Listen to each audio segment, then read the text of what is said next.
Tá, então bom dia, boa tarde, boa noite. Meu nome é Luiz Maia, essa é a disciplina Finanças Públicas e Gestão Orçamentária. Esse é o nosso terceiro encontro. A temática geral que a gente está tratando aqui é sobre os processos de elaboração. A temática, né, envolve processos de elaboração e execução orçamentária, a princípio da União, mas boa parte do que a gente está falando aqui também vale para estados e municípios em alguma medida, tá? Mais adiante, a gente vai fazer algumas distinções sobre as finanças públicas de entes subnacionais, mas por enquanto a gente está fazendo essa abordagem. A base do que a gente está estudando nesse momento são os livros do Giacomoni, que é um clássico sobre orçamento público, e o livro do Mansueto Almeida, ex-secretário do Tesouro Nacional, e Felipe Salto, que é o coordenador do IFE, Instituto Fiscal Independente. A propósito das leituras dessa semana, além de repetir essas duas fontes principais, a gente adicionou lá pela primeira vez um documento do Instituto Fiscal Independente. Não sei se alguém chegou a ler. Levanta a mãozinha aí, quem que teve tempo de ler essa parte. Tá, tudo bem. Não tem problema não. A gente vai... Eu vou ver se eu gravo um comentário para postar para vocês, um vídeo bem curtinho, fazendo a leitura do que eu acho mais interessante naquele documento. Mas só para abrir esse parêntese aqui, ou para terminar esse parênteses, o Instituto Fiscal Independente é um órgão, como diz o nome, independente, mas vinculado ao Senado Federal, e que faz um acompanhamento muito importante sobre as finanças públicas, tá? Como ali a gente tem pessoas que não estão vinculadas a partido, nem a senadores específicos, nem a, né, agendas do governo ou da oposição, a gente de fato tem alguém que se debruça sobre os números do governo e que faz análise crítica e que trabalha com cenários, tá? Então tem algumas vantagens sobre o que eles fazem, tá? Eles trabalham com cenários e aí fazem projeções, estabelecem de forma transparente quais são as premissas daquelas projeções, e com isso eles tornam a própria transparência uma transparência mais efetiva. Nós vamos discutir isso um pouco aqui mais adiante, mas a transparência, existem diferentes modelos de transparência no setor público. E um dos modelos de transparência é essa transparência passiva, em que eu vou lá, por exemplo, né, acompanhamento do PPA.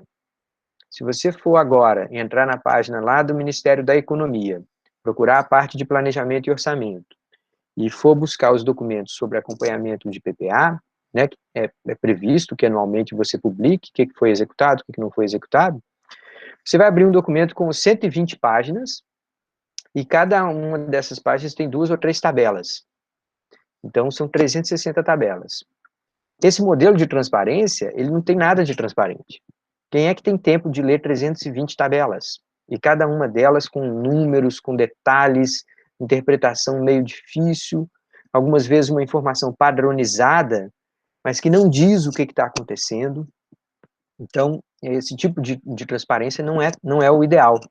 Existe uma outra transparência, um outro modelo de transparência, em que as pessoas tentem sintetizar e analisar criticamente, contextualizar o que está acontecendo com as finanças públicas. Isso quem faz hoje é o Instituto Fiscal Independente, tá? No futuro, a gente sonha com um dia em que um órgão como o Instituto Fiscal Independente vai assumir a responsabilidade sobre projeções. Isso é muito importante, por quê? Porque nos países em que o orçamento, planejamento e orçamento são levados a sério, as projeções sobre receita futura são feitas de forma independente, não são feitas pelo governo.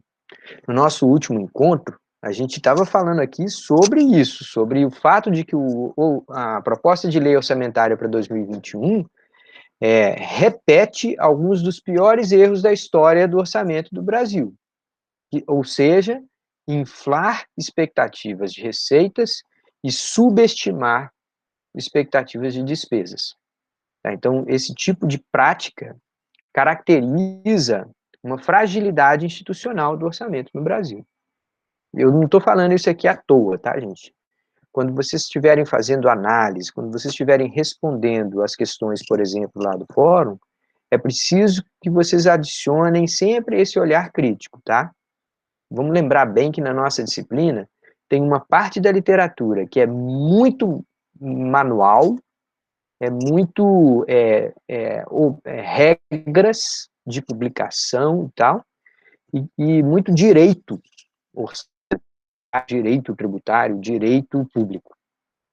E uma outra parte da disciplina, que é a que me interessa mais, que é a que faz análise crítica dessas legislações e das práticas. Tá? Então, a gente deve buscar esse tipo de maturidade, de a gente saber explicar o que são as regras, saber entender o que são as práticas, inclusive, e saber interpretar do ponto de vista crítico o que aquilo representa de fragilidade ou de avanço institucional. Tudo bem? Tá, todo mundo conseguiu baixar aí as fichas enquanto eu estava falando? Tá, então deixa eu compartilhar aqui a minha tela e mostrar, para fazer um rápido comentário sobre algumas questões das fichas de aula da segunda semana, e aí a gente iniciar a terceira semana. Quando for 10 horas, nós somos a 8h55 agora, quando for às 10 horas, a gente vai interromper e vai para o AVA, tá bom? Para falar um pouquinho sobre as questões que a gente tem lá. Lembrando que isso aqui não é uma corrida de 100 metros, a gente não está desesperado tentando cumprir uma tabela, a gente vai fazer essas discussões na medida que o tempo nos for permitindo, tá? Então, eu vou pedir licença para vocês aqui para compartilhar a minha tela. E aí, eu vou mostrar para vocês. Por favor, confirmem aí que vocês já estão vendo. Estamos vendo, professor. Obrigado. Já chegou por aqui, nada. Tá, então a gente começou falando lá daquele extraordinário resgate do Mailson da Nóbrega sobre a evolução, né, a construção e desmonte institucional, foi assim o termo que ele usou. Aí a gente mostrou alguns números atualizados de um documento que também é muito interessante vocês saberem, que chama-se Panorama Macroeconômico. Esse daí é o de novembro de 2020, então é um documento bem atualizado, e que ali o Ministério da Economia, né, através da Secretaria de Política Econômica, faz uma compilação dos principais indicadores da economia brasileira. Aí a gente falou um pouquinho sobre a política de pessoal do governo federal, no capítulo 2, né, do Marcos Mendes. O Marcos Mendes, vocês já devem ter ouvido falar, é um desses especialistas, ora está no governo, ora está fora do governo, mas um desses caras que, se você puser finanças públicas para pesquisar no YouTube, você vai encontrar várias palestras, vários vídeos dele, então um daqueles caras que vale a pena a gente acompanhar. Aqui não tem tanta novidade, acho que a grande maioria de nós sabe que um dos grandes problemas do orçamento no Brasil, da União, né, estados, governo federal, estados e municípios, é o peso excessivo da despesa com folha, e o peso excessivo também da despesa com aposentados e pensionistas. Nós temos uma população jovem e um peso muito grande como proporção do PIB com esse tipo de gastos com aposentados e pensionistas. Aí existe lá aquela sugestão de o que fazer, a reforma administrativa, regulamentação de greve no setor público, métodos alternativos de contratação de serviços, algo que é extremamente polêmico.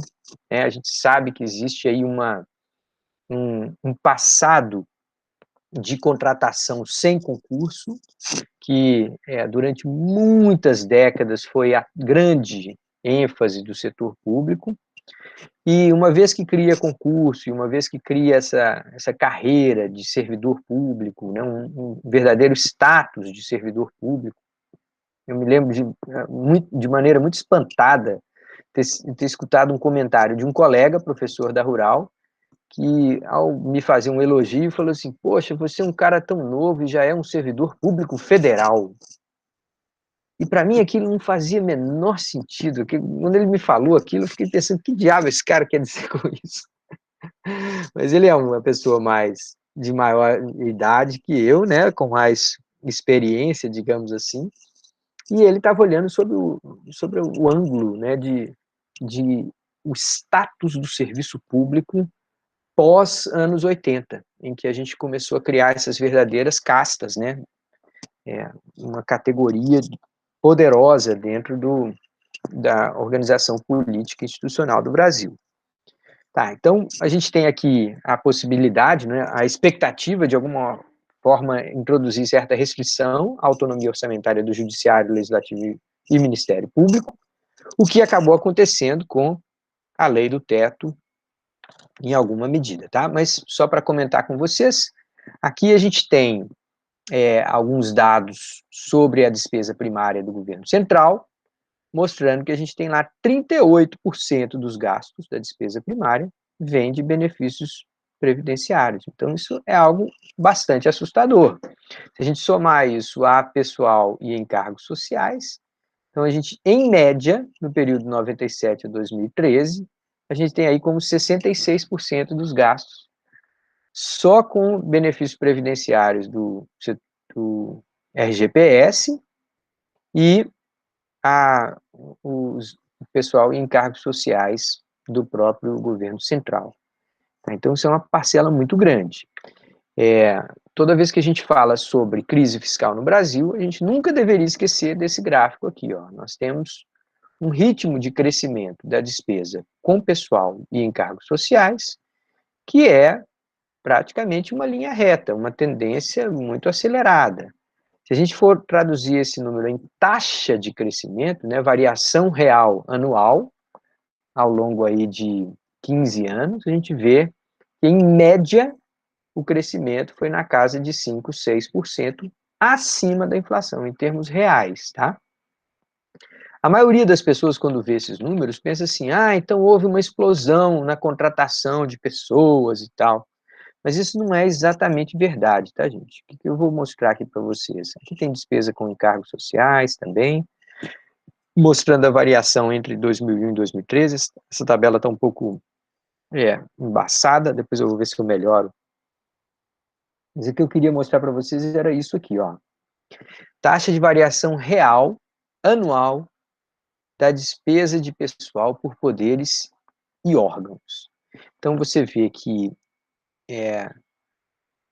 o crescimento da despesa entre 96 e 2003 foi uma taxa de crescimento baixa. Entre 2003 e 2010, uma taxa de crescimento mais elevada. E entre 2010 e 2013, uma taxa de crescimento baixa. Então, muita gente que atribui de maneira equivocada ao governo Dilma um excessivo crescimento dos gastos com o pessoal, não está se dando conta do que está falando, tá? Se a gente tivesse que identificar o momento em que a despesa com o pessoal cresceu mais rapidamente nesse período, a gente teria que falar o período para algumas categorias, principalmente Judiciário e Ministério Público, anterior ao governo Lula, né, ou chegando só até o primeiro ano do governo Lula aqui, mas principalmente o governo Fernando Henrique, e durante o governo Lula. Aí sim, um aumento generalizado nas despesas com o pessoal. Por que eu estou resgatando tudo isso aqui, gente? Porque daqui a pouquinho nós vamos estar falando sobre reforma administrativa. E na hora que a gente falar sobre reforma administrativa, nós vamos discutir por que nós temos mais de 100 carreiras diferentes no serviço público. E quando a gente procurar onde é que está a raiz, a origem dessa multiplicação de planos de carreira, a gente vai encontrar aqui, tá? A gente vai encontrar bem aqui, entre 2003 e 2010. No caso de servidores da Universidade Federal, a gente sabe que existe lá uma disparidade entre o tratamento, né, o poder de barganha de professores e servidores técnicos, mas os professores, eles têm, depois do governo Lula, o ritmo o número de greves que foram realizadas, digamos assim, a frequência de paralisações e greves que foram realizadas foi muito menor. Então, mesmo quando a gente não tem reajuste, o sistema de progressão dos professores fazem com que a gente ou mantenha o nosso poder de compra do nosso salário e algumas vezes até tenha ganhos reais. Então, essa dinâmica em que a despesa com o pessoal cresce em termos reais, mesmo sem contratar mais gente, a origem disso está aqui, tá? Na maneira como foram negociados carreiras, planos de carreiras, a multiplicação de esquemas de progressão. No caso dos professores, a gente tem ainda a criação do professor titular, como sendo uma etapa de carreira. Então, aqui está o poder de barganha do Lula.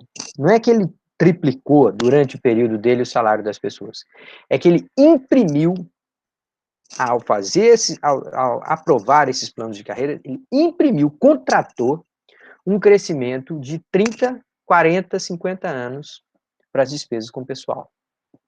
E isso agora nós vamos ter que desarmar. Esse tipo de bomba, seja se o governo fosse PT, PSDB, PP, PSOL, seja quem for, a gente vai ter que desarmar esse ritmo de crescimento independente de aumentar o número, tá, gente? É isso que eu estou querendo chamar a atenção. Eu voltei a essas tabelas para chamar a atenção disso. A gente não está vendo uma explosão no número de servidores públicos. No entanto, a despesa com o pessoal ativa, tá? Pessoal da ativa, não estou falando só dos problemas da Previdência, a despesa com o pessoal cresce mesmo sem contratar pessoas. É o que a gente chama de crescimento orgânico da despesa com o pessoal, tá? Um último comentário que eu queria fazer, eu acho que é nessa última tabela mesmo aqui. Olha que coisa curiosa, gente. O Ministério Público, como vocês todos sabem, ele foi criado pela Constituição de 88, mas ele durante muito tempo não saiu do papel, era igual o que a gente tem como Defensoria Pública. Defensoria Pública é uma coisa que a gente tem numa proporção de 1/10 do que a gente precisaria ter. Mas no período 96 a 2003, então final do governo Fernando Henrique Cardoso, o Ministério Público começou a ganhar robustez, uma taxa de crescimento aqui de 14% na despesa. E no governo Dilma, ele continuou ganhando.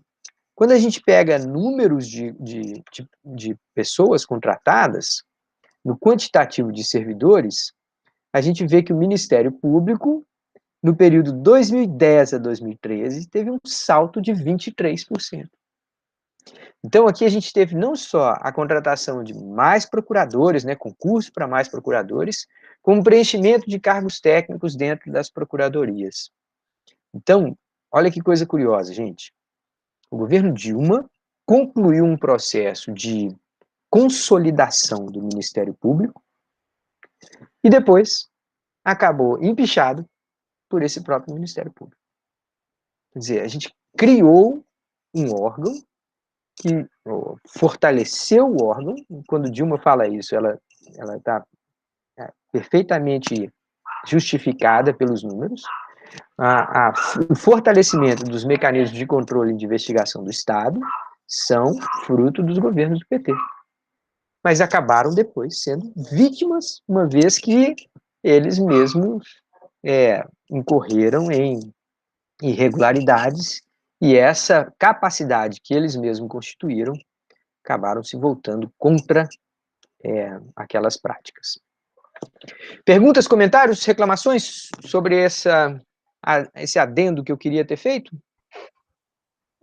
O texto aqui do último encontro, do Salto, o autor traz aí por que houve tanta explosão assim desses servidores no governo Lula, justamente por causa das irregularidades.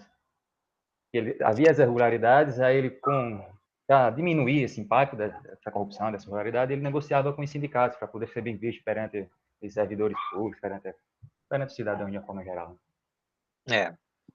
E é interessante, Teófilo, complementando sua fala, porque o governo Lula, de 2003 a 2006, implementou um ajuste fiscal muito duro, em que ele fez uma espécie de um arroxo mesmo. Ele não concedeu reajustes, ele suspendeu concursos, ele elevou a taxa de juros e fez um fortíssimo ajuste fiscal. né? Foi a ortodoxia que a gente comentou aqui, né? Que o próprio PT criticava o Lula, dizia, poxa, o Lula está tendo uma gestão mais neoliberal do que a do Fernando Henrique, alcançando superávites primários da ordem que, na época, pareciam de 4% do PIB. Depois, quando a gente reviu as estimativas, a gente viu que aqueles números ficaram próximo de 4% do PIB, mas num nível de ortodoxia, de conservadorismo, que nunca tinha se visto, e nunca se viu desde então. Então, se a gente tivesse que pegar os números só do superávit primário e dizer assim, qual foi, na história da República, o momento em que o governo foi mais ortodoxo? Ele foi mais conservador, mais responsável do ponto de vista fiscal. Se a gente tiver que responder essa pergunta, a gente provavelmente vai, não, provavelmente não, com certeza vai apontar os 3, 4 primeiros anos do governo Lula. Esse foi o momento em que a gente teve o maior ajuste fiscal, um ajuste fiscal de maneira mais determinada, mais duradoura. Ótimo, bom comentário. O que mais? Quem mais gostaria de comentar alguma coisa?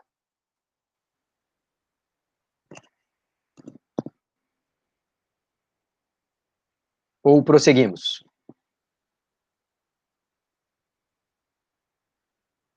Tá bom, então vamos prosseguir. Tá, pessoal, nós estamos num contexto de discutir a execução orçamentária, né? A gente já começou a falar um pouquinho aqui, esse diagrama aqui que eu estou reproduzindo, a gente já viu, mas ele é basicamente aquilo que a gente vem falando, né? A base da discussão sobre orçamento no Brasil está definida na Constituição de 88, a Lei 4.320, lá de 1964. Gente, essa lei é anterior ao governo militar, tá? Eu acho que eu comentei da outra vez que essa lei era do regime militar, mas eu estava equivocado se eu falei isso. Eu acho que eu falei. Essa lei é anterior ao governo militar. E quando a gente criticá-la, a gente deve entender por que ela é tão genérica, por que ela é tão ambígua. A gente tem, obviamente, a Lei Complementar número 101, conhecida Lei de Responsabilidade Fiscal, e a tríplice PPA, LDO e LOA, né, que para serem implementados precisam ser na forma de leis.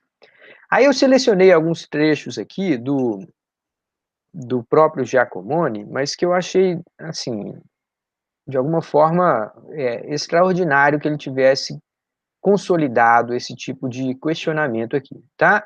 Então, inicialmente sobre o PPA, a gente esperaria do PPA que ele estabelecer de forma regionalizada as diretrizes, objetivos e metas da administração pública federal, a lista de compra de despesa de capital, de investimento. Olha só em seguida, outras delas decorrentes e para os programas de duração continuada, tá? Então, olha, deixa eu chamar a atenção para alguns pontos dessa definição que a Constituição Federal dá. Primeiro, que o PPA deveria ter dentro de si uma concepção de contraponto às desigualdades regionais. Então, o PPA deveria ser o ambiente mais nobre para se discutir política de desenvolvimento regional. A gente não encontra isso lá. Eu vou mostrar daqui a pouquinho, tá?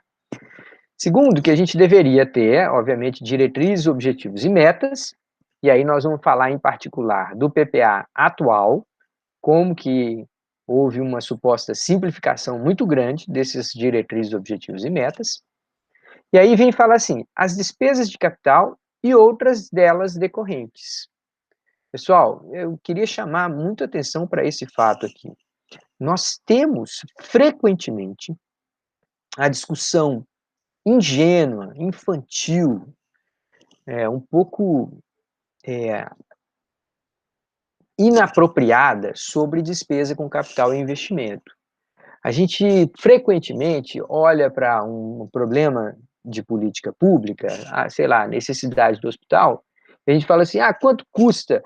Isso aqui, o que foi gasto em tal rubrica dava para construir 2 hospitais, dava para construir 30 creches. Essa é uma visão bastante ingênua sobre a despesa pública. cada vez que uma universidade como a nossa constrói uma sala sequer, um prédio, quanto mais um prédio, quanto mais um novo campus, ela está se comprometendo a manter, a operar aquele equipamento. E a operação, a criação de estrutura física, de investimento, ela implica em despesa corrente futura. Cada vez que você gasta 100 milhões num investimento, né, num investimento físico, você se compromete a gastar 30 milhões por ano a partir daquele ano e para o resto da vida. Então, as pessoas têm uma visão sobre a solução de problemas a partir de investimento público que é descolada da realidade. O realismo orçamentário, que vai ser pregado aqui pelo ministro Paulo Guedes, a gente vai mostrar daqui a pouquinho, talvez tenha muito a ver com isso. Reconhecer que fazer investimento público, criar novas estruturas de capital, significa também se comprometer a realizar despesas correntes de uma maneira continuada. Então, antes de decidir, antes de pedir um prédio novo, as pessoas deveriam olhar e falar assim, o que esse prédio novo vai implicar de comprometimento do orçamento de maneira duradoura. Tá? Então, feita essa ressalva, vamos ler aqui rapidamente alguns comentários que o Giacomoni propõe, tá? Na falta da lei complementar prevista no artigo 165 da Constituição, que disporá, entre outros assuntos, sobre a organização do PPA, a correta interpretação das categorias e elementos indicados tem se constituído em permanente desafio. Em que bases, por exemplo, deve-se dar a regionalização? Não está definido. A cada vez que um PPA é proposto, sai da cabeça daquele governo como que vai ser a orientação regional. No caso do PPA federal, segundo as regiões, por estados, a regionalização seria única ou poderia ser diferenciada de acordo com funções de governo? Quer dizer, faz sentido eu ter uma política de investimentos públicos que seja deslocada da minha política ambiental? E que eu trate em diferentes esferas, diferentes métodos de regionalização quando eu estiver tratando no PPA? Ou eu devo homogeneizar e aí, com isso, tentar encaixar todo mundo dentro de uma mesma categoria? Como regionalizar o PPA estadual e municipal? Poxa, em alguns casos a gente nem tem capacidade técnica para desenvolver política de desenvolvimento regional no governo federal, quanto mais em estados e municípios. O que seriam despesas decorrentes das despesas de capital? Olha que pergunta aqui, ó, gente. Por isso que eu fui buscar essa frase lá, esse trecho. O que seriam despesas decorrentes das despesas de capital? Como definir programas de duração continuada? Quando da elaboração dos planos, essas interrogações precisam ser respondidas.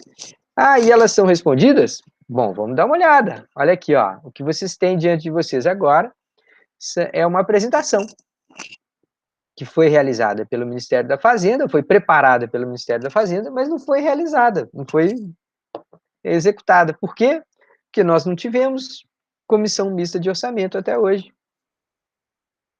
Ah, desculpa, não, perdão, esse daqui é o PPA, esse foi no ano passado, então provavelmente deve ter uma sessão sim na comissão mista do orçamento. Desculpe aí, eu fiz um equívoco.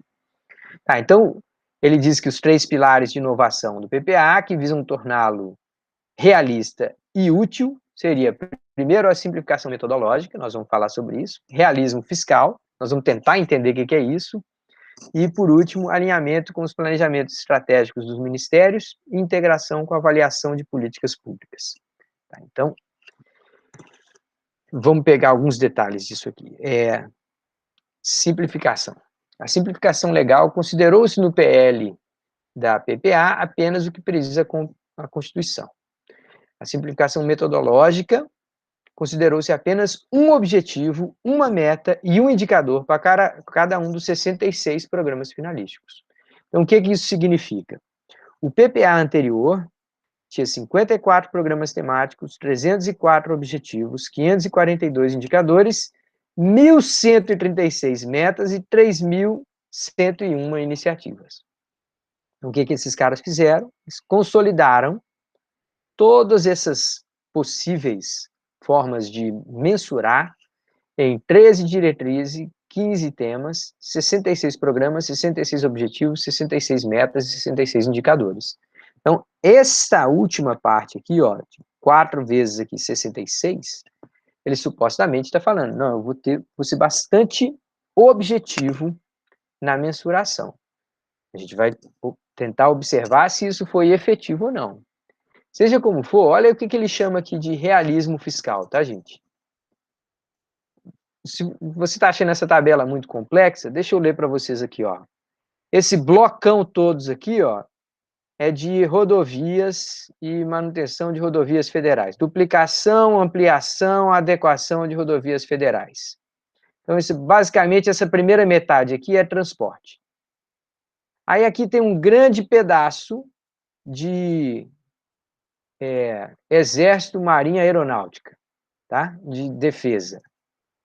E depois a gente tem alguma coisa de Nordeste com adutor, transposição do São Francisco, integração de baías, e fora isso, criação de alguns poucos centros de desenvolvimento tecnológico, centro de capacitação e difusão e tal.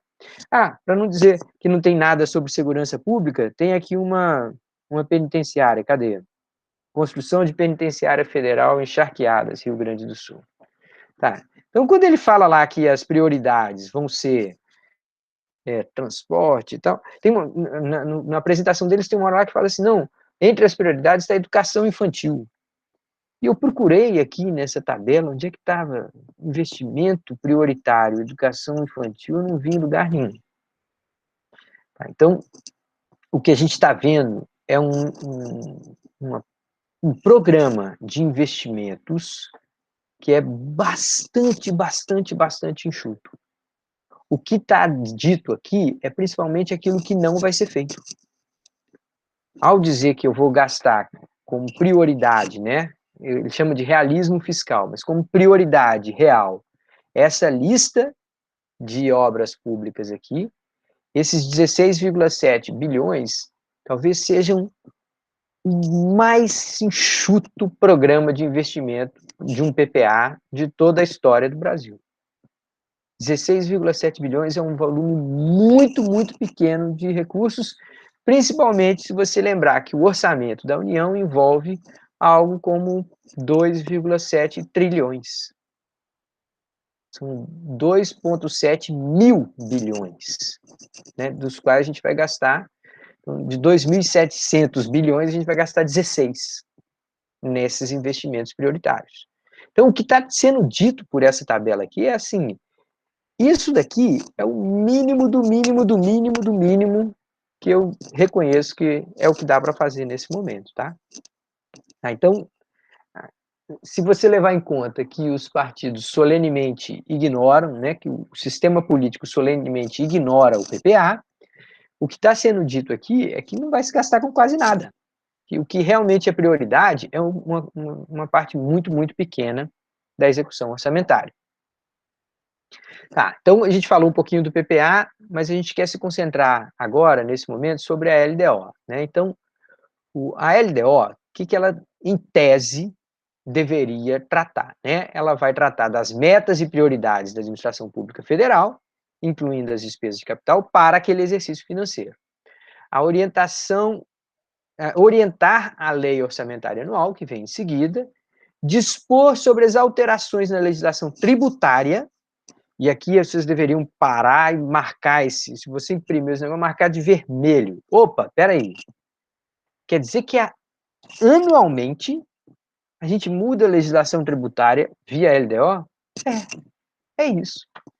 Quando você pensa que no Brasil tributo é risco, no resto do mundo, tributo é estrutura. Tá lá, é aquela mesma e muda uma vez a cada 20 anos. No Brasil, a legislação tributária é risco. Se eu vou avaliar o risco de um projeto, gente, se eu vou fazer a viabilidade técnica de um projeto, eu preciso trabalhar com cenários, é claro, né? Preciso fazer meu VPL, minha taxa interna de retorno lá do projeto. Eu, como investidor privado, um empresário, quando eu vou avaliar um projeto, eu preciso levar em conta os riscos. E risco, faça aí uma tatuagem no seu braço aí agora, escreva aí no seu braço. Risco é custo. Risco é custo. Ou ele é custo na forma de um seguro que você acaba tendo que pagar para se proteger, ou ele é custo na forma de um sinistro, que de tempos em tempos você tem, ou seja, um fato negativo que vai lhe gerar um prejuízo. Mas sem poder prever com precisão, a gente chama aquilo de risco. Tá, então, o fato da gente abrir espaço anualmente para alteração em legislação tributária é uma daquelas coisas que só pode parecer normal no Brasil. O resto do mundo todo olha para a gente e fala assim, vocês são muito loucos, velho. Esse país é muito doido. Como é que você muda a legislação tributária todo ano? Como é que você previsivelmente coloca lá na Constituição que você vai mudar a legislação tributária todo ano? É um negócio que ninguém deveria aceitar isso. Assim. E no Brasil é tão comum, a gente já ficou demente. Tem uma expressão que vocês usam muito aqui no Nordeste, eu estou aprendendo a falar o meu nordestês. Ah, não, ficou demente. Tipo assim, não estou nem ligando mais. É normal. Passou a ser normalidade. O absurdo passa a ser o normal. Alguém gostaria de comentar alguma coisa? Estou ouvindo aí um microfone aberto. Isso, professor. Então, eu acho que pior do que a mudança mesmo, o pior do que a mudança é a eterna discussão desse assunto.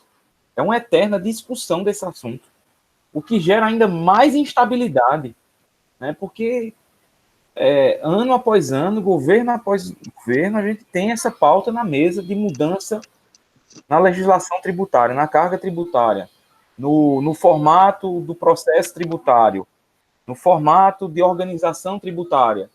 Eles falam de todas essas coisas num bloco só, mudança na legislação tributária, mas são vários assuntos que vão se discutindo ano após ano, e eu acho, sinceramente, que o tema, quando é colocado na mesa dessa forma, por toda a classe política, ano após ano, é pior do que a mudança em si. É verdade. É verdade, é uma expectativa por mudança, né?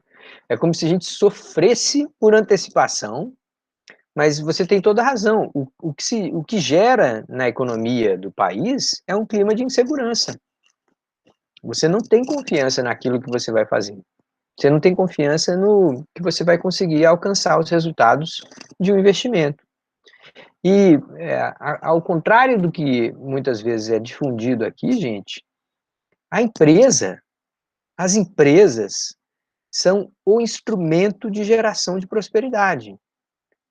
Não tem, fora do Brasil, o mundo inteiro sabe que é preciso promover o sucesso das nossas empresas, principalmente das pequenas e médias, que são quem mais empregam.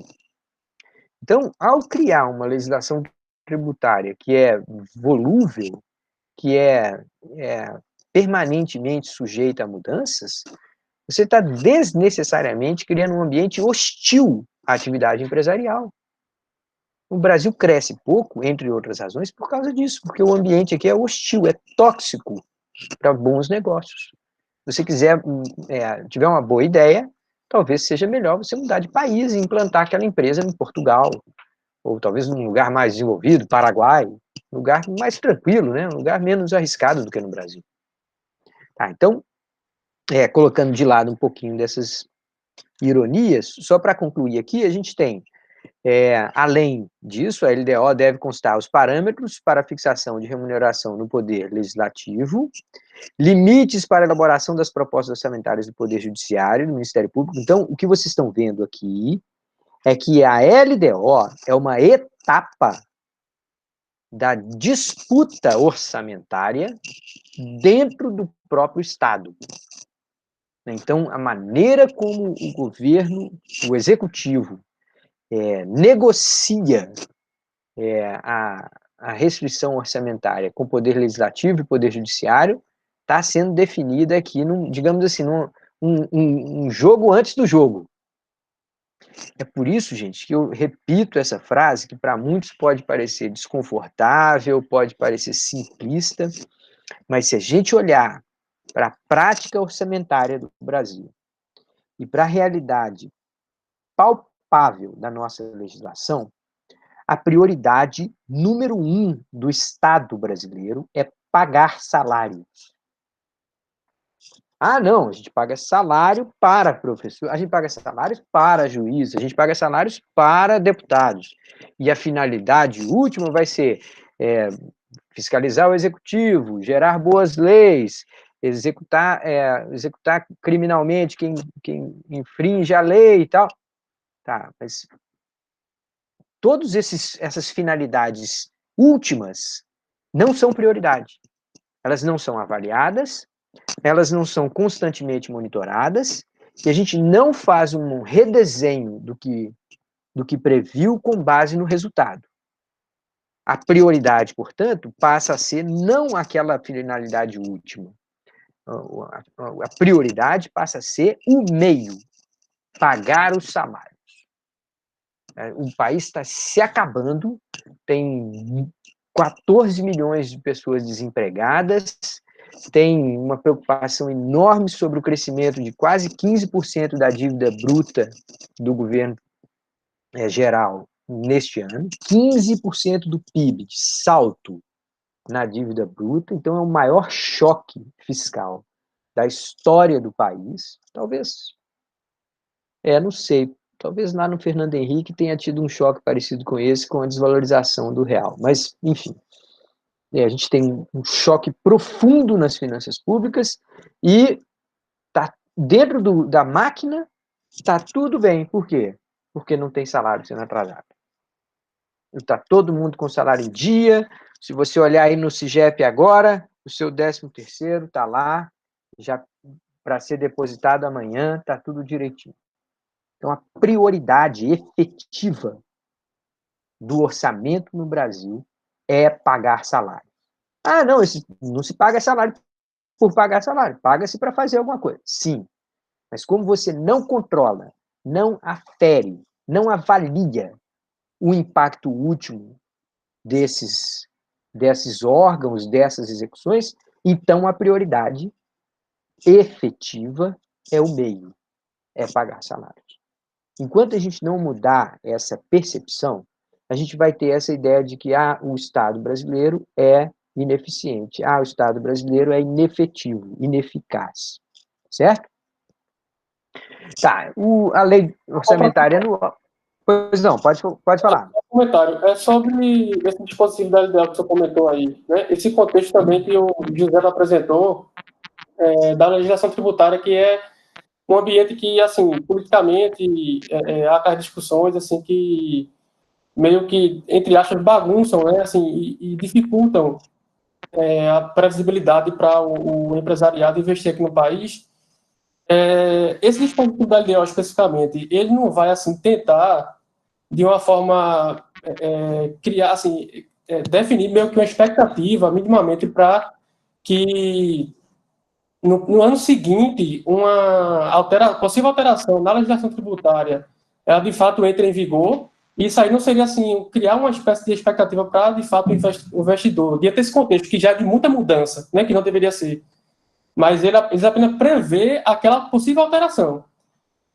Aí não seria mais assim, para se saber minimamente o que seria alterado na legislação. Não, mas eu entendo que aí o problema é o horizonte, né? Se você faz um investimento, você há de convir que você precisa fazer lá, para decidir por um investimento, você devia fazer lá o fluxo de caixa para 4, 5, 10 anos. Se você vai construir uma siderúrgica, por exemplo, você precisa fazer uma estimativa do seu retorno para 20 anos. É um investimento de longo prazo, de um volume muito grande. Então, observe o que nós estamos falando aqui. Desculpa, seu nome é Nilson. Nilson, observe o que a gente está falando aqui. Ao criar essa frequência elevada de mudança na legislação tributária, eu estou dizendo para o sistema econômico assim, não faça investimento de longo prazo.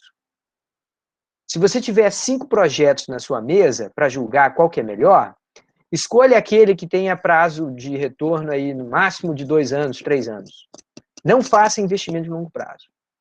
Investimento de longo prazo passa a ser arriscado demais, porque você vai ter 5, 10, 15 mudanças na legislação tributária ao longo do período de maturação do seu investimento.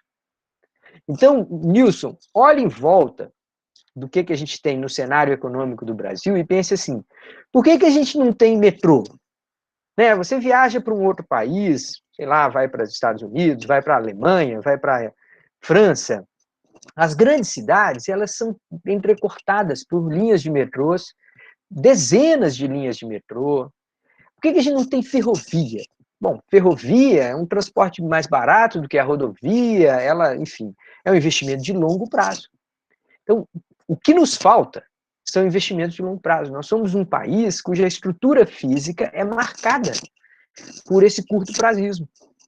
Tudo que seja investimento de longo prazo, saneamento básico, sistemas de transporte, ferrovia, transporte urbano, reforma urbana, tudo que é investimento de longo prazo é arriscado demais.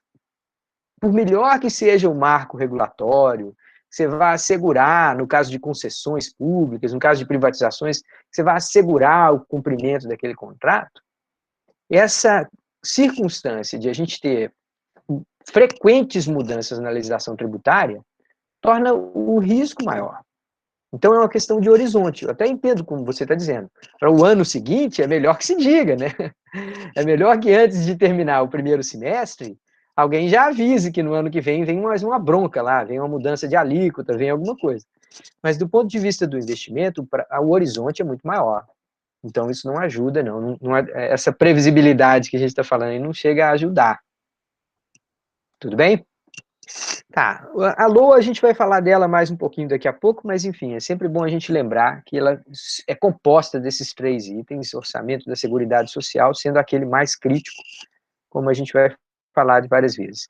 Gente, eu achei esse diagrama aqui, trouxe para vocês, eu acho que ele é daqueles bons diagramas, tá? Que ele permite uma visualização de todo o processo, daquelas ferramentas boas de se estudar. As setinhas, elas são um pouco confusas, mas de toda forma, elas trazem uma proposta geral aqui, né? Então, a iniciativa do Poder Executivo de propor o PPA, LDO e LOA, né, as propostas, isso vai para o Poder Legislativo, tem um prazo, então aqui estão as datas mais ou menos, até 31 de agosto, até 15 de abril, até 31/8 e tal.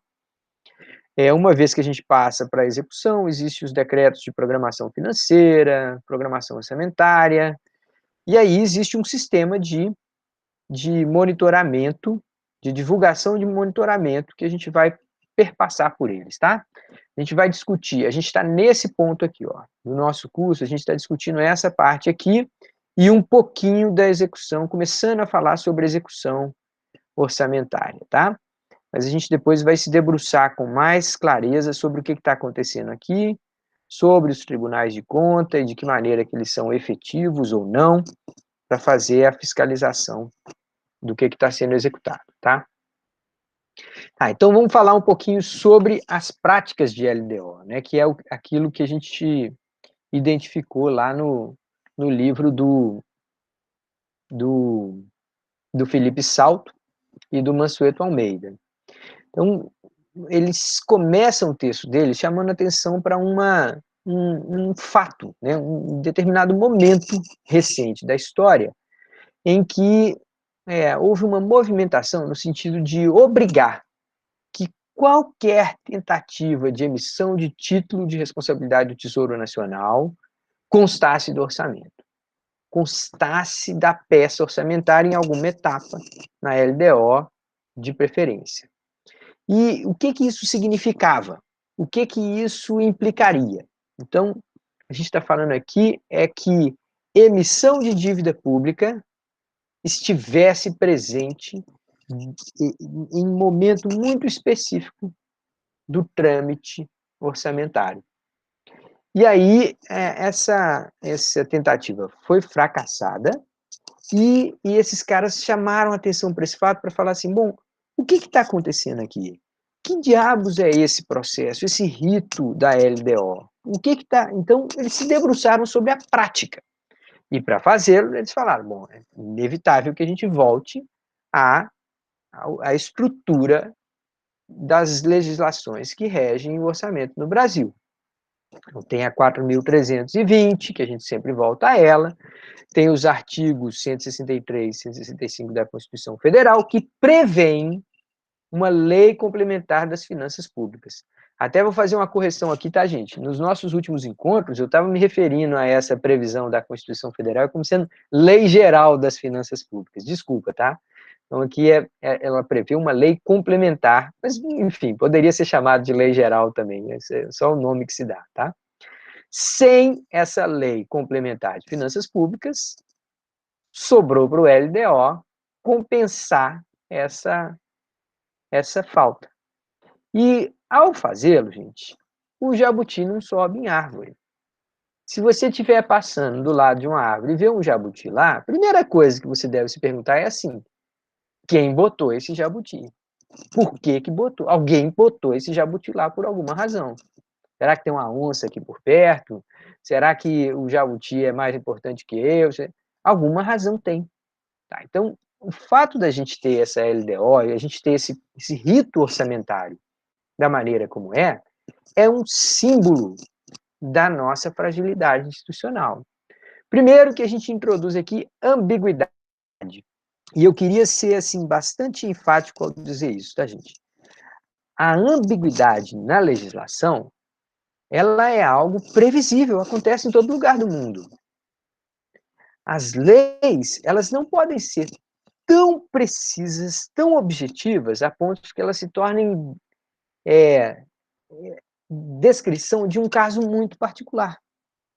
Elas precisam ter algum grau de generalidade e algum grau de flexibilidade para a interpretação.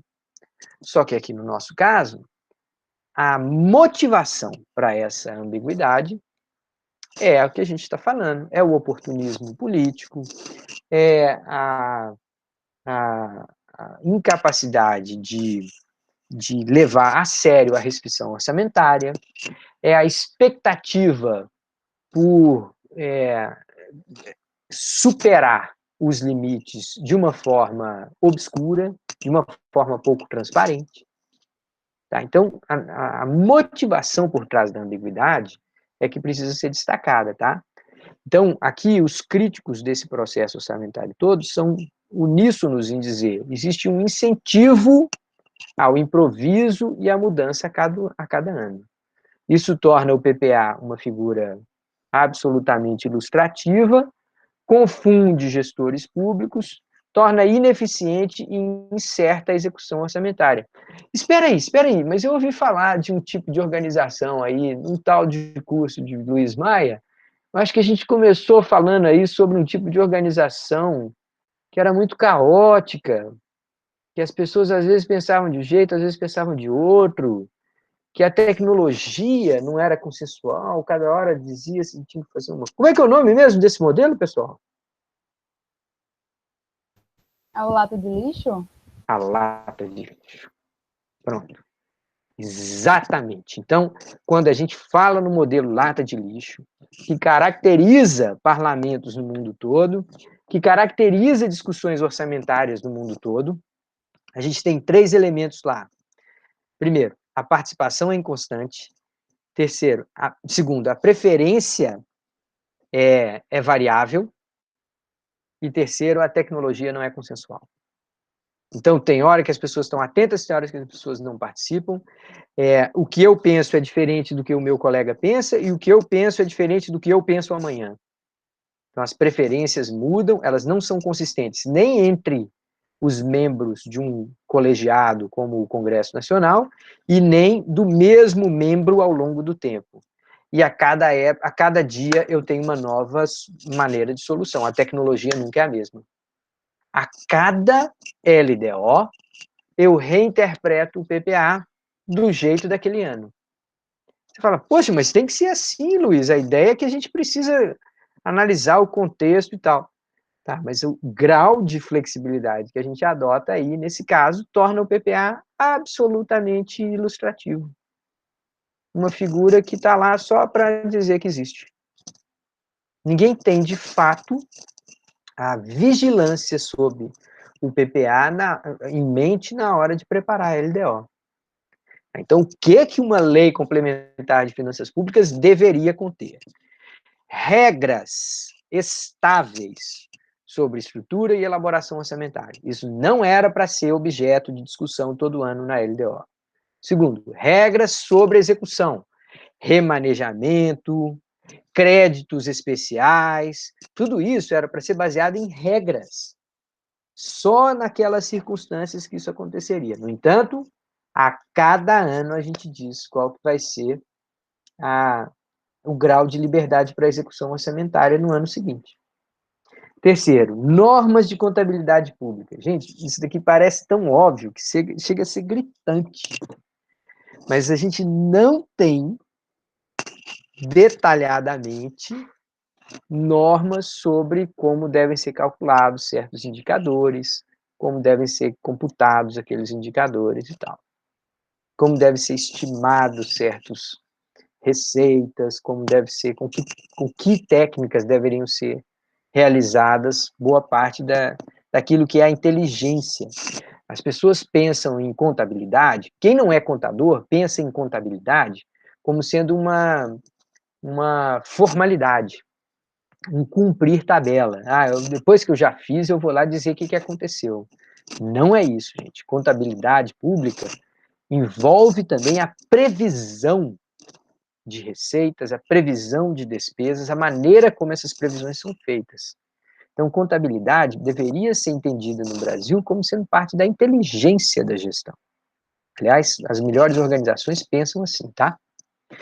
O quarto, regras de controle interno das finanças públicas. E, por último, regras de gestão fiscal.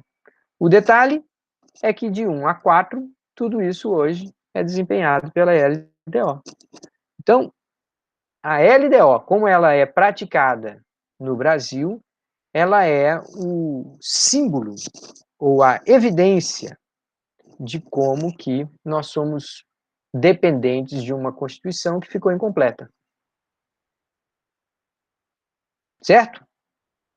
Tá, deixa eu ver se eu tenho alguns destaques aqui. A LDO define ano a ano a porcentagem de recursos que podem ser remanejados pelo Executivo entre categorias de despesas. Olha o grau de liberdade que eu te dou aqui, tá? Então, dependendo de como está a negociação no Congresso, dependendo de como está forte a coalizão que sustenta um determinado governo, a gente vai ter maior ou menor liberdade para remanejamento de despesa de recursos no ano seguinte. Isso vai em linha com o fato de que a gente escreveu uma Constituição para ser parlamentarista, tá, gente? A nossa Constituição, frequentemente, você escuta esses comentários. A ideia era de conferir ao Congresso, ao Parlamento, um poder maior e dar ao Executivo um poder menor. Mas, na hora H, a gente acabou terminando a Constituição com uma espécie de um puxadinho.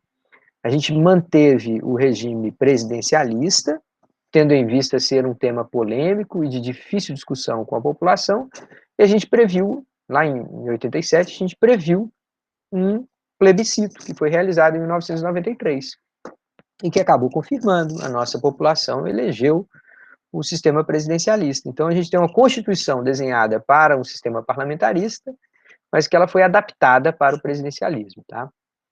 As LDOs continuam detalhando o que ocorre com a execução dos gastos, caso a lei orçamentária não seja aprovada no tempo. Os vetos presidenciais à LDO podem, em certos casos, soar contraditórios. E aí tem o caso emblemático do Lula vetando vinculação de gastos da Copa do Mundo ao PAC. Ora, imagine isso, né, cara? Você mesmo tem enorme interesse na aprovação daqueles gastos, mas na hora que ele observou o erro que estava cometendo, falou assim, não, a partir daqui eu posso perder liberdade, eu posso criar uma espécie de uma, entre aspas, jurisprudência que vai me tirar a liberdade para realizar despesas extraordinárias. Ele também, olha só, na LDO de 2006, o Lula também, vetou reajuste de salários lineares aos servidores públicos. Ora, gente, por que eu vou fazer uma negociação em que eu torno digamos assim, homogêneo o processo de reajuste dos salários no setor público como um todo. Ninguém quer isso. O governo executivo, o poder executivo não quer, porque ele perde poder de barganha com essa ou aquela categoria. As categorias individualmente não querem, porque todas elas se acham mais importantes. Então, a ideia de fazer políticas horizontais que impactam todo mundo de maneira equilibrada, essas ideias são sempre dissuadidas no Brasil.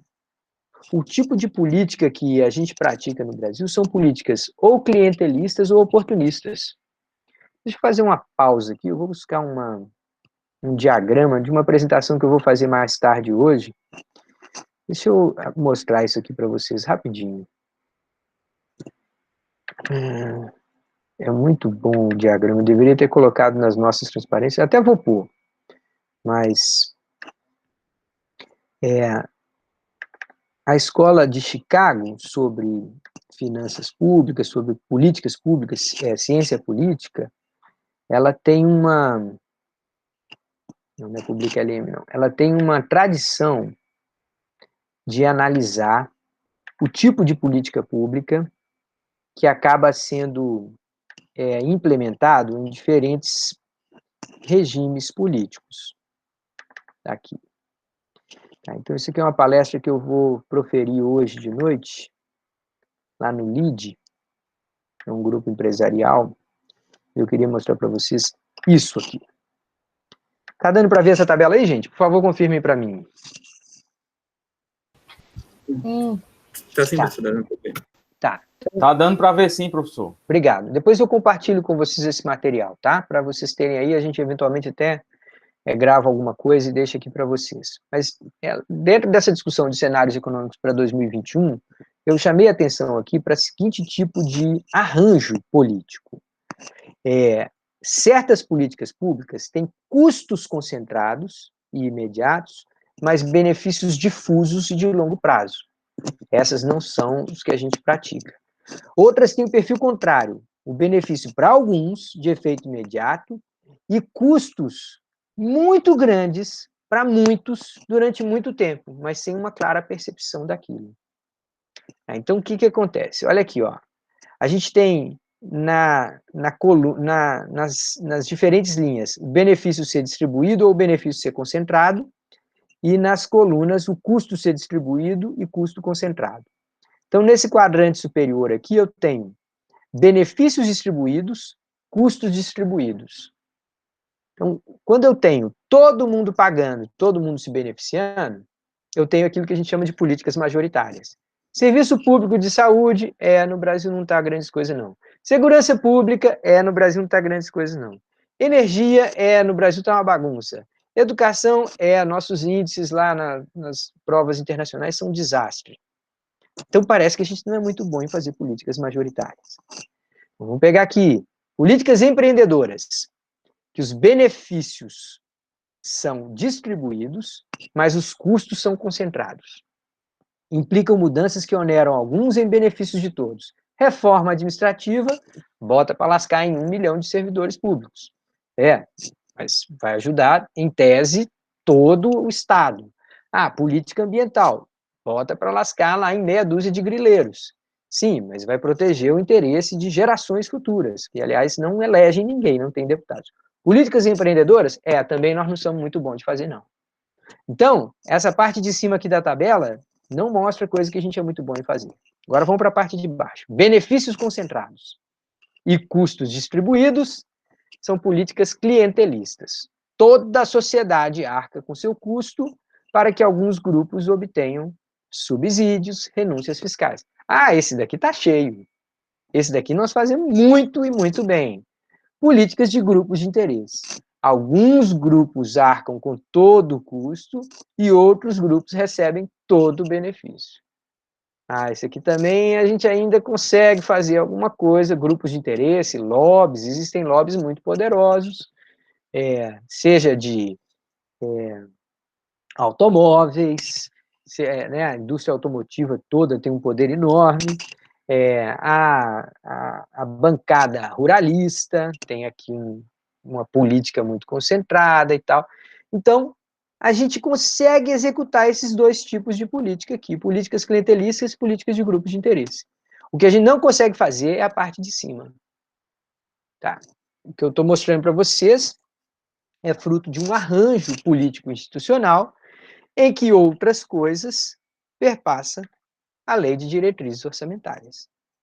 A gente é desse jeito, entre outras coisas, porque a gente tem um rito que permite que seja desse jeito.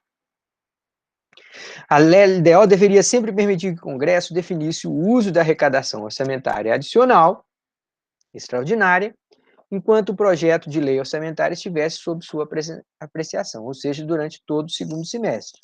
Mas não, o que a gente faz é, na medida que as nossas estimativas sobre a arrecadação orçamentária vão alterando, a gente altera a lei de diretrizes orçamentárias na forma de medida provisória ao longo do segundo semestre. Essa tem sido a prática.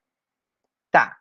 Aí vem o capítulo 4, que eu não vou falar agora, vou só anunciar, o capítulo 4 daquele livro, afinal de contas é a leitura da próxima semana, em que esse sujeito aqui, Hélio Martins Tolini, vai fazer um levantamento extraordinário sobre o que a gente poderia ser. Tá? Então aqui, gente, não é tanto sobre o que é a execução orçamentária no Brasil, mas o que deveria ser. Então ele vai mostrar ponto por ponto as evidências de como que a gente poderia se aproximar às práticas internacionais. Tá? Vai falar sobre o caso do Chile, vai falar sobre algumas orientações do Banco Mundial, sobre como que o processo orçamentário de países bem organizados tem se dado, tá? Tá, então essa ficha de aula já está aí, mas eu queria pedir para vocês para fazer a leitura antes. Afinal de contas, aqui são só alguns apontamentos, podem até nem fazer muito sentido se vocês chegarem direto aqui. Tá, vamos lá. O que mais que eu programei aqui para a gente fazer hoje? Eu gostaria de mostrar para vocês alguns detalhes aqui sobre a página do Ministério da Economia, Planejamento e Orçamento. Aí tem aqui o PPA. Eu abri aqui a lei do PPA, tá? Gente, são 8 páginas a lei do PPA, mas tem um monte de anexos. Os anexos vêm as tabelas, vêm os detalhamentos dessa coisa toda. Eu queria chamar a atenção para alguma coisa. Então, logo no início, vem fazendo uma descrição do que é o PPA. Então, você fica perdendo no PPA uma descrição sobre o que é o PPA. Aí, ele vem para as diretrizes. Nessas diretrizes, tem lá uma ênfase muito grande, nesse PPA 2020-2023, a esse tipo de frase aqui, ó. A garantia do equilíbrio às contas públicas. Então, frequentemente, se você ler essa lei, frequentemente você vai encontrar frases desse tipo. A preocupação que se tem com o ajuste fiscal, o retorno da normalidade fiscal. Tá? Isso marca em vários pontos aqui a PPA. Tá? Aqui fala um pouquinho sobre integração com os PLAs. Tem uma outra coisa que eu queria chamar a atenção aqui. Sim, ele diz sobre critérios de regionalização, mais uma vez, ele os anuncia sem que fique muito claro uma política de desenvolvimento regional, tá? Não há isso em nenhum dos anexos, você vê basicamente apenas a distribuição geográfica das ações que estão sendo priorizadas. Fala sobre a avaliação, aí existe aqui algumas novidades, mas a gente vai voltar a elas quando a gente estiver discutindo, em particular, o sistema de avaliação do orçamento. E aí, aqui no finalzinho, eu queria chamar a atenção para o quê? Aqui. Tá. Os órgãos e entidades de que trata o caput, então a gente está falando de ministérios, empresas estatais e tudo mais, terão, no prazo de X meses, no caso aqui 12 meses contados da data, para instituições federais de ensino, 8 meses para entidades autárquicas, 4 meses para ministério. Tá, então, uma vez publicado em 27 de dezembro de 2019, final do ano passado, uma vez publicado o PPA, uma série de outros ajustes teriam que ser feitos nos seus planejamentos. Então, uma série de entidades, inclusive a rural, mas qualquer outra entidade, autárquica, federal e tudo, todos nós deveríamos ter ajustado as nossas prioridades, entre aspas, de modo a se alinhar com aquilo que está sendo previsto para o PPA. Então, 4 meses depois de 27 de dezembro, a gente está no auge da pandemia. Então, vou deixar um dever de casa para vocês aí, tá? Em que medida que este artigo 22 está sendo solenemente ignorado ao longo do ano de 2020, tá? Fazer esse desafio aí, quem consegue descobrir de que maneira que há ou não cumprimento dos ministérios, das empresas estatais, das autarquias, de que maneira que elas cumpriram esses prazos para se adaptar ao PPA. Ok? Perguntas, comentários, reclamações até aqui? Ô, professor, Pois não. eu gostaria de acrescentar, a gente estava falando sobre a LDO e a importância, assim, né, como ela é um instrumento de planejamento até hoje, a importância que se dá para esses instrumentos de curto prazo, e quando a gente vai ver a LRF, o artigo 3, ela está vetado. Se a gente for ver o motivo do veto e o que era esse artigo, era justamente sobre o plano plurianual. E era um anexo para o plano plurianual, disposições pequenas, mas relativas a esse instrumento. E quando a gente vai ver as razões do veto, razões de interesse público, razões voltadas para o fato de que a LDO já dispõe sobre isso, então não precisaria o plano plurianual, mas assim, a lógica é totalmente diferente dos dois, assim, até pelo prazo e tudo mais. Então, ao estudar mais a LRF ainda, a gente vê que não tem mecanismos para o plano plurianual. No máximo, uma adequação da LOA ao pluriplano. Aí, assim, a gente não tem isso especificamente, sabe? E o que tinha foi vetado. É impressionante, né? Como a gente começa a entender a lógica. As leis são feitas com uma lógica muito irracional, né? A gente, mais uma vez, voltando lá à lata de lixo, a gente pressupõe uma racionalidade na organização estatal que não existe, que não está lá, né? A gente tem mesmo inconsistências legais e a gente tem a opção pela ambiguidade, pelo generalismo, que vai permitir um grau de liberdade maior e talvez uma compliance menor, uma capacidade de fazer cumprir que seja menos capaz de punir, né? Então, o controle acaba sendo realizado com muita dificuldade. Quando eu falo da questão do controle, gente, sobre o setor público, eu não sou contra o controle, por favor, não me entendam mal. A questão é que, uma vez se sentindo tolhido de meios para fiscalizar e punir, parece que os órgãos de controle se tornam obsessivos em fiscalizar e cumprir. E aí, os artifícios usados para, de alguma forma, conseguir comprovar irregularidades e culpas acabam sendo extremamente agressivos. E aí isso gera uma insegurança muito grande no gestor. Hoje em dia, honestamente falando, eu já comentei isso aqui, vou repetir mais uma vez, hoje em dia é muito difícil encontrar quem queira ser gestor público. Gestor público significa colocar seu nome em papéis e passar a responder para eles para o resto da vida.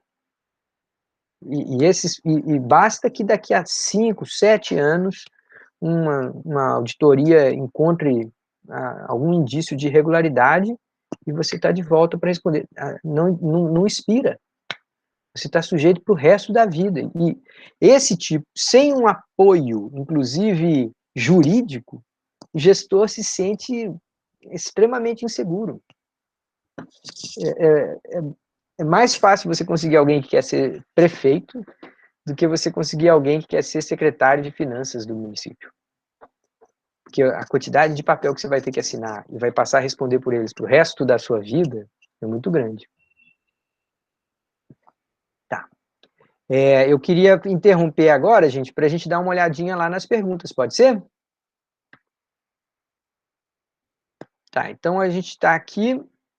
Eu vou abrir o nosso primeiro fórum. Ele nem está disponível para vocês, eu acho. Acho que ele está aqui apagadinho para mim. Tá, então eu tive 15 pessoas fazendo comentários aqui. Como eu disse para vocês, gente, eu vou reabrir isso aqui, tá? Então vamos lá. Eu vou pegar de cara essa primeira contribuição da Juliana aqui. Ela fala assim: à luz de uma perspectiva histórica acerca das funções do Estado na economia, destaca-se o liberalismo no final do século XVIII, início do século XIX, concepção capitalista centrada no mercado, sendo revitalizada com as sucessivas revoluções industriais que fortaleciam o capitalismo concorrencial. Tudo dentro de um cenário de grande estabilidade monetária e extraordinário progresso científico. Conforme aponta Gianconi, tal quadro econômico dispensava a ação estatal. No final do século XIX, início do século XX, no entanto, começaram a manifestar sintomas de crises periódicas. Diante dessa perspectiva, o economista John Maynard Keynes foi o principal doutrinador a partir do recorte histórico, Richard Musgrave propôs uma classificação das funções econômicas do Estado, que se tornaram clássicas do gênero. As funções, também chamadas de funções fiscais ou funções do orçamento, se caracterizam como principal instrumento de ação estatal na economia. Quais são essas funções? Explique. Tá, então, eu peguei essa primeira questão aqui, eu acho que vale um comentário. Gente, essa é uma boa questão. E ela tem um papel educativo. Então, ela fala sobre por que as funções do Estado são importantes, como que chegou-se a elas. Então, todo esse preâmbulo que a Juliana fez aqui no início da questão, a única crítica que eu faria a ele é de ser um pouco longo, tá? Mas esse tipo de recurso de contextualizar, informar, educar, antes de fazer a pergunta. Olha só, a pergunta dela está aqui, ó. Quais são essas funções? Funções fiscais ou funções do orçamento? Quais são essas funções? Tá, então, todo mundo lembra do que são essas funções, função alocativa, função distributiva e tal. Mas ela criou aqui todo um preâmbulo que educa, que contextualiza e que dá informação histórica. Então, eu quero dar aqui um elogio a essa questão. Ela faz esse papel educativo do teste, da pergunta. A única crítica é que parece que ficou um pouco longo. Então, se eu tivesse que fazer algum ajuste, e lá na frente a gente vai fazer esse ajuste, provavelmente eu vou consolidar esses 2 parágrafos aqui em um só. Vou tentar fazer com que ele seja mais enxuto, que eu traga a maior parte dessas informações, mas que eu coloque de uma forma mais enxuta, tá bom? Tá, aí a resposta passa pela função alocativa, função distributiva, função estabilizadora, principalmente. Tá. Aqui, a única adição que eu faria também é falar sobre a função estabilizadora. Então, tudo bem que a pergunta era para dizer, em princípio, quais são essas funções. Tá. Para fechar com chave de ouro, embora não seja parte da resposta dessa pergunta, eu falaria um pouquinho sobre como que essas funções têm sido executadas no Brasil. Tá, então, vamos pensar aqui o que seria uma resposta ideal. Tá. Primeiro, ela fala por que a questão é importante. Então, isso daqui está dentro do que a gente chama de uma resposta ideal. Olha, essa questão é importante porque isso impacta a eficiência do sistema e tal. Algumas vezes, as pessoas até usam nesse preâmbulo da resposta falar um pouquinho sobre alguns autores. Então, fala assim, essa questão foi muito bem tratada pelo autor tal, parará, parará, parará. Tá? Então, esse tipo de coisa pode acontecer também e ajuda a fortalecer a resposta. Seja fazer referência a atores, seja explicar por que a questão é importante. Gente, olha só, vou até fechar, vou olhar aqui um pouquinho diretamente para vocês, só para ver o rostinho de vocês enquanto eu falo isso. A pergunta, de alguma forma, a boa resposta começa elogiando a pergunta. Quando você faz isso, você está se colocando como sendo um mestre. Um mestre é alguém que fala, não, essa pergunta é muito boa, porque ela tem tal implicação, ela foi tratada por grandes autores, como os autores tal e tal e tal. Então, eu vou responder essa pergunta. Então, por mais que seja breve, um parágrafozinho em que a gente admira, entre aspas, aprecia a pergunta, resgata ou declara a sua validade, a sua relevância, isso daí abre o leitor da sua resposta para um tratamento mais maduro. Ele te vê como sendo alguém mais maduro. Isso é uma dica que serve para concurso. Quando você vai fazer concurso que tem questão aberta, acho que para técnico isso é raro, mas para professor é muito comum, se vocês ainda tiverem pretensão de virar professor, começar a resposta fazendo referência a grandes autores que trataram daquela questão, dizer por que aquela questão é importante e, em seguida, responder. Por favor, não me entendam mal, tá? Não é encher linguiça. Não é ficar falando sobre coisa que não é a resposta longamente. Precisa ser breve.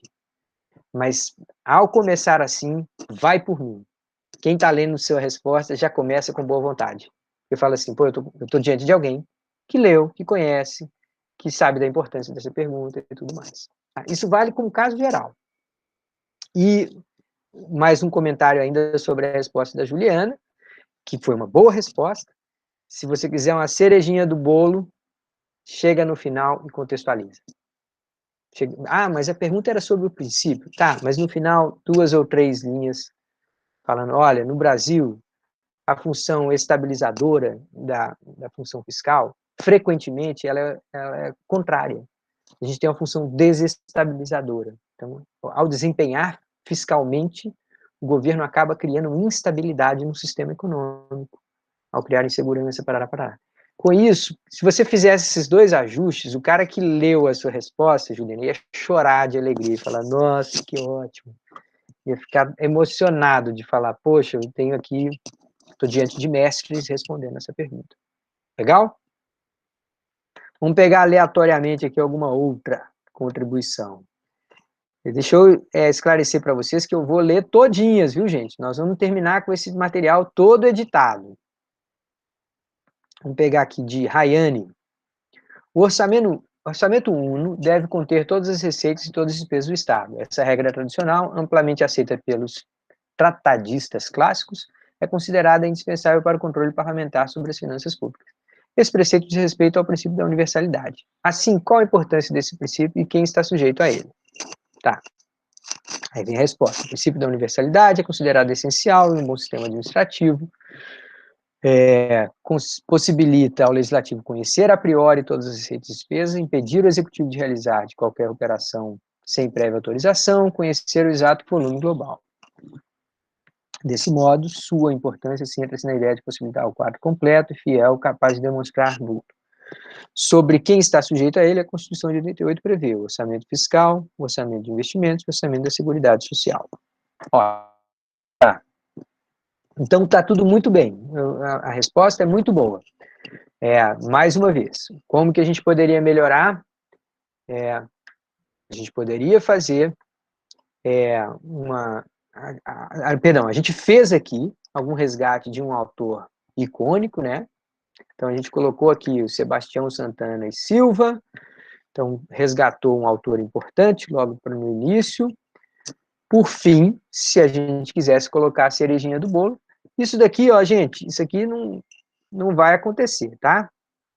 Eu até entendo que aqui, num exercício, a gente pode fazer, mas quando você estiver respondendo um exame nacional de qualificação, no ENQ, você não vai ter como fazer a referência, tá? Então, algumas vezes você vai ter que colocar lá só, sei lá, Silva, 1962, tá? Muitas vezes você não vai ter opção de copiar a referência completa e você vai estar respondendo uma prova e possivelmente aquela prova não dá espaço para você fazer consulta. Tá, se eu tivesse que completar com alguma coisa nisso aqui, eu faria um comentário sobre a inacreditável história dos anos 70 no Brasil. E como que a gente tinha 2 orçamentos. Nós discutimos aqui, lembra? Então, assim, a resposta está perfeita, ela está atendendo 100% daquilo que a pergunta pediu, e é uma pergunta relevante, uma resposta bem feita. Faltou só a cerejinha do bolo. Fala assim, na história do Brasil, a violação desse princípio teve consequências gravíssimas. Durante décadas, nós tivemos um orçamento monetário em paralelo a um orçamento fiscal. Isso permitia que o governo realizasse despesas em paralelo à aprovação, sem a anuência do Congresso. Então, aquela discussão que o Maílson da Nóbrega faz, resgatar aquele debate sobre o orçamento monetário e o orçamento fiscal, estaria no contexto de você dar um exemplo, ilustrar a sua resposta com um evento muito sintomático da fragilidade fiscal no Brasil, lá nos anos 70, 80. Tudo bem? São 10h15, pessoal. Perguntas, comentários? Eu estou gostando muito de como tá as perguntas que vocês estão colocando e as respostas que vocês estão dando. Eu vou sempre alertá-los para que não façam copiar e colar nada. Às vezes a gente lê alguma coisa, edita alguma coisa de alguém, mas muito cuidado para não passar a impressão de que vocês estão submetendo material de outros como sendo o de vocês, tá? Isso às vezes acontece nas melhores famílias, mesmo sem intenção, às vezes a gente faz.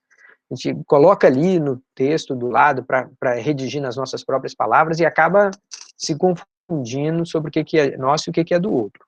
Então tenham sempre cuidado para que o material seja de fabricação própria, digamos assim, o material original de vocês, tá? Perguntas? So far. Gente, olha, ainda antes de terminar aqui a nossa gravação dessa aula, deixa eu fazer um rápido comentário aqui. Na próxima semana, nós temos o feriado, do dia 8. Então, na próxima semana, é aquela dos poucos momentos em que o nosso encontro vai se dar, não na terça-feira. Vocês estão lembrados disso? Tá, vai ser na quinta-feira, dia 10, o nosso próximo encontro. Tá lá na nossa programação, tá? E a gente tem um conjunto de leituras que já está se acumulando aí, que é um pouco grande. Então, o que eu vou tentar fazer, antes desse dia 10, vai ser gravar uma espécie de uma aulinha sobre os capítulos do Giacomoni, tá? Então, sobre esse 13, 14, 15, se não me engano, vou tentar fazer uma aulinha, preparo as fichas de aula e vou gravar um vídeo para vocês aí de algo em torno de 1 hora e meia, para dialogar com vocês um pouco sobre como que vocês estão fazendo essa leitura e como que eu estou fazendo essa leitura em paralelo. Não me levem a mal, não é que é para vocês não lerem, não. Todo mundo continua com a obrigação de ler. Mas é que eu acho que talvez ajude a gente ter uma espécie de uma consolidação. E os nossos momentos síncronos, né, eles são muito importantes. Um outro anúncio também que eu queria fazer. No próximo dia 10 de dezembro, que é o nosso próximo encontro síncrono, a nossa aula vai ser um pouquinho diferente. Nós vamos ter um momento aqui que eu vou passar uma atividade para vocês realizarem durante a aula, tá? Então, eu vou explicar a atividade, vou entregar para vocês e vou permitir vocês aí 15, 20 minutos para executarem durante a nossa aula. E logo em seguida, nós vamos discutir aquele exercício, tá? Eu já anunciei isso antes, mas deixa eu explicar novamente. Uma das habilidades que cada um de nós precisa treinar é a capacidade que a gente tem de ler trechos de diferentes autores e comparar, contrapor, articular aquilo que a gente está lendo num texto escrito por nós. Essa habilidade não é praticada. Não é praticada na academia, não é praticada... E é uma habilidade riquíssima. Todos vocês que estão no projeto no processo de escrever os TCCs, no processo de escrever os projetos de TCC, tem que fazer esse tipo de coisa. Então, nós vamos fazer um exercício aqui. Eu vou trazer um trecho de um autor, um trecho de outro autor, e vou falar assim, escreva para mim 2 parágrafos, em que você vai escrever, registrar, contrapor as ideias de um e outro, mostrar contraste ou mostrar convergência nos argumentos. E esse tipo de habilidade, que é aquilo que às vezes falta na prática de um mestrado profissional. As pessoas não se habilitam, né, no desenvolvimento de habilidade, não se habilitam a pensar, a concatenar, comparar, usar o cérebro de coisas que não sejam automáticas, mas pensar sobre como aquelas duas coisas se encaixam ou não, e com isso criar, tá? Esse tipo de exercício a gente vai fazer no nosso próximo encontro no dia 10, tá certo? Perguntas, comentários, reclamações antes de eu interromper essa gravação? Professor, esse exercício vai ser individual, escrito, vai ser uma atividade oral? Não, vai ser um exercício individual, escrito, e nós vamos fazê-lo aqui. Por quê? Porque eu quero comparar, ver a resposta de vocês, mostrar para vocês como que uma pessoa foi engenhosa em organizar as ideias e tal, e aí mostrar também a minha resposta. Mas o que acontece também? Nós precisamos lembrar que, ao não estar presencialmente em sala de aula, esses nossos encontros aqui não podem ser passivos. Eu preciso que vocês interajam comigo, que vocês sujem a mão, digamos assim, sob risco de ficar muito chato. Você fica lá, olha a Michelle. A Michelle está assim, ó. Está entregando, tipo assim, vai, Luiz Maia, termina isso aí, vai. Professor, é minha mesa que não é muito funcional, minhas costas doem, aí eu volto e encosto, aí eu volto para frente, aí não tá matando. Tô brincando, Michele, não, tá tudo perfeito. Mas eu gosto de ver você se engajando, tá? Então aí frequentemente a gente vai trazer esses pequenos desafios aqui. Não vale ponto, não é para constranger ninguém, é para a gente praticar uma habilidade que eu prometo para vocês que se paga, tá? Quem praticar vai ter benefícios lá na frente. Ok? Tá, então vou interromper a gravação aqui. Obrigado para quem está assistindo.